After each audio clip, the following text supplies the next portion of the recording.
नाजरीन, मैं हूँ MSJ और मेरे साथ मौजूद है एस्ट्रोलॉजर मलिक महबूब साहब। सर कैसे हैं आप? ठीक है। अल्लाह का एहसान है। आप बताएं कैसे हैं? सर पाकिस्तान में दिन ब दिन जो सूरत हाल है बदल जाती है, मतलब 12 घंटे बाद ही नई सूरत हाल खड़ी हो जाती है। तो चीजें फौरन फौरन चेंज होती है। दुनिया में अगर देखें तो चीजें इस तरह चेंज नहीं होती। अब तरीके इंसाफ ने अलामती भूख हड़ताल का ऐलान किया है। कल भी उन्होंने भूख हड़ताली कैंप लगाया था और कहा है कि इसका दायरेकार बढ़ाएंगे, पूरे मुल्क में हम भूख हड़ताल पे चले जाएंगे। कैसे देखते हैं चीजों? शहजाद भाई, मेरे लिए सरप्राइजिंग तो है नहीं। मैंने आपको मेरे ख्याल से एक हफ्ता पहले ही बोला था कि ये भूख हड़ताल पे तो जाएंगे। तो ये मामला तो अभी आपको चलते हुए दिखेंगे, लेकिन मुझे ऐसा लगता है कि आने वाले 3 दिन बड़े क्रिटिकल हैं। वो इसलिए क्योंकि आपको सुन के हैरानी होगी, सैटर्न के ऊपर भी ग्रहण लगने वाला है। सैटर्न जो इंसाफ का प्लैनेट है, उसके ऊपर 25 तारीख को रात 1 बजे से लेकर 2:30 बजे तक ग्रहण लगेगा, जो मून का होगा। लूनर ग्रहण बोलते हैं उसको, लूनर इक्लिप्स भी बोलते हैं।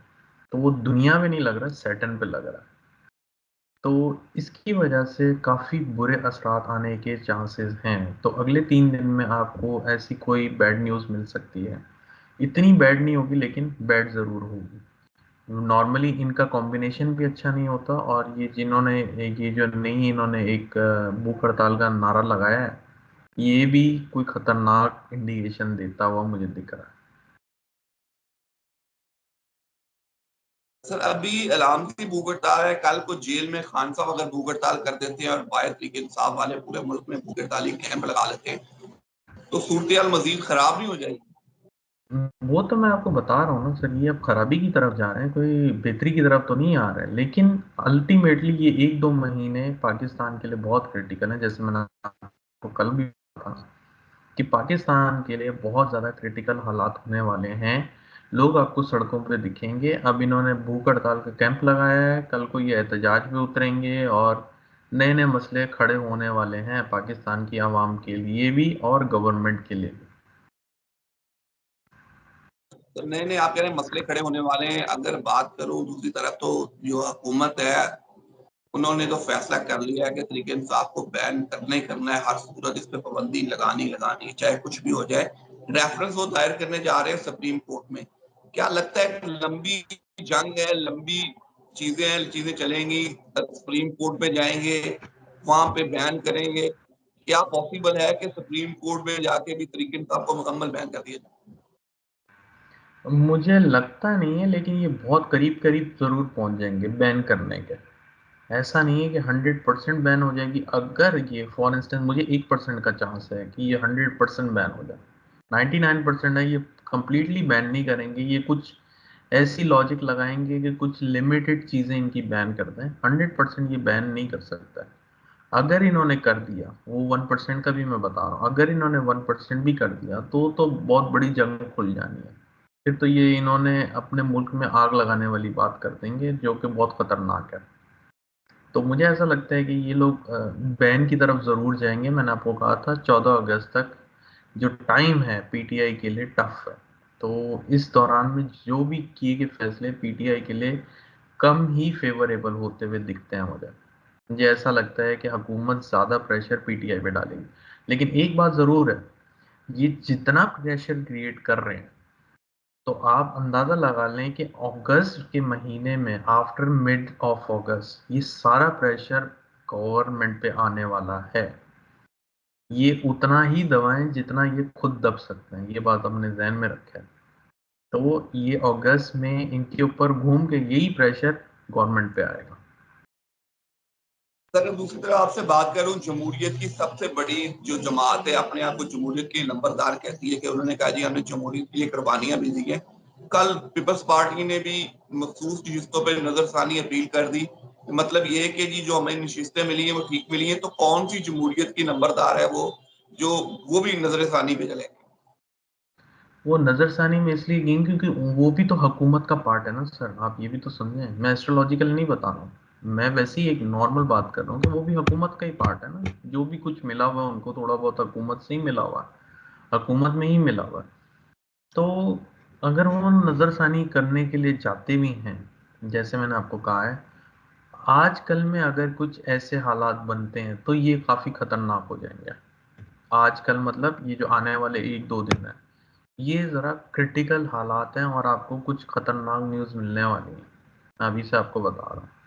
तो उसमें अगर ये चले जाते हैं तो नजरसानी की अपील भी दायर हो जाएगी, ये भी मैं बता दूं आपको।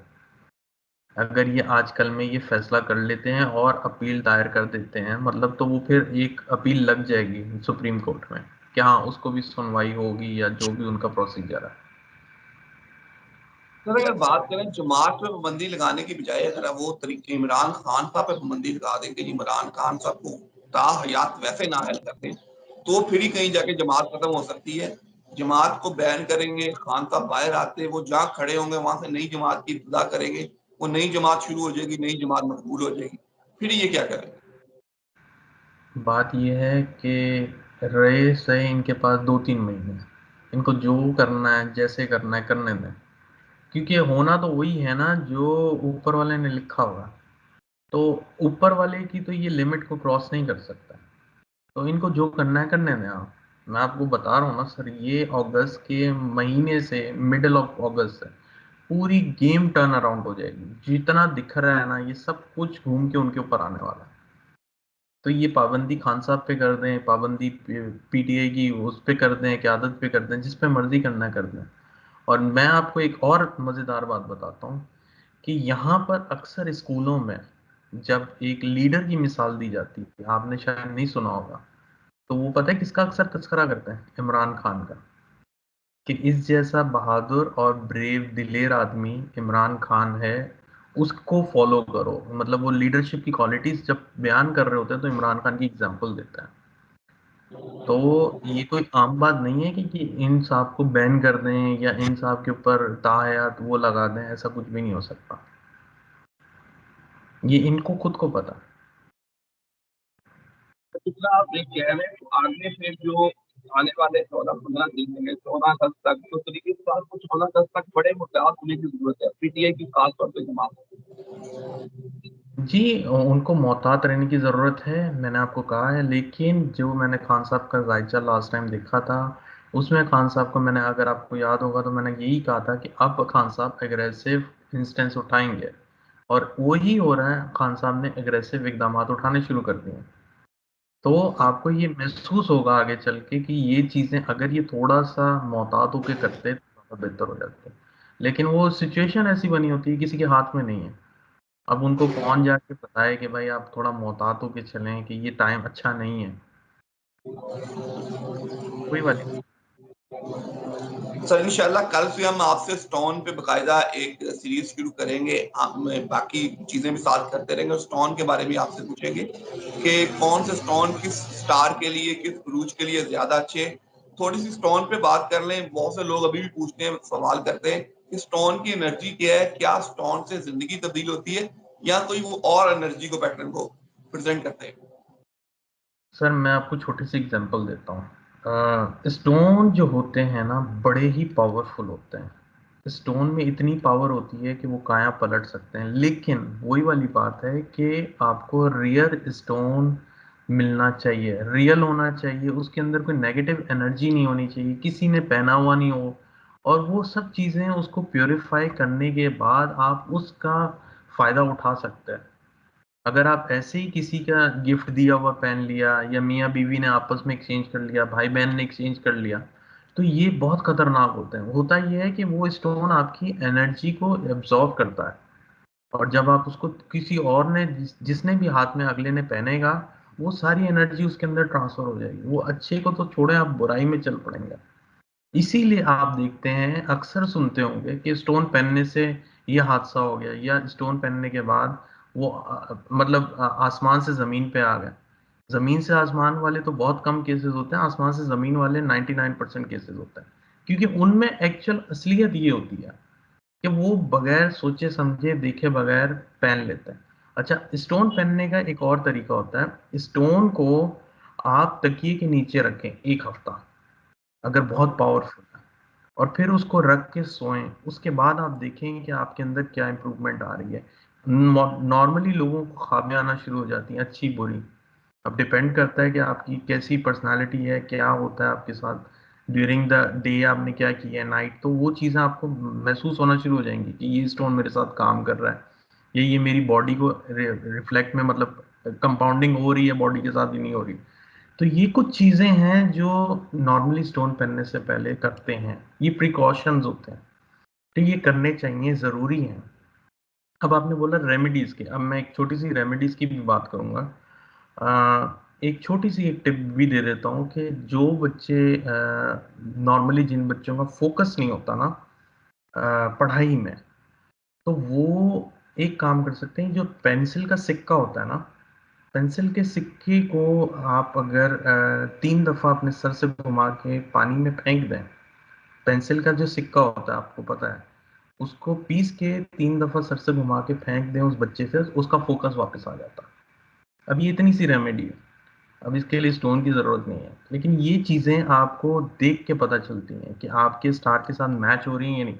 अब मैं ये पहले से बता दूं, ये हर एक को सूट नहीं करेंगे, ये हॉरोस्कोप देखना पड़ेगा, फिर ही मैं बता सकता हूँ कि हाँ ये आपके लिए रेमेडी सूट करेगी या नहीं करेगी। तो अल्टीमेटली बात ये है कि इन सब चीज़ों के लिए आपको अपना हॉरोस्कोप देखना पड़ता है। सर बहुत शुक्रिया, इंशाल्लाह कल से हम ये सिलसिला लाजमी शुरू करेंगे, लोगों के जो स्टार है उनके साथ कौन से पत्थर हैं जो उन्हें पहनने चाहिए। थैंक यू सो मच, मुझे और मलिक महबूब साहब को दीजिए इजाजत। अल्लाह हाफ़िज़।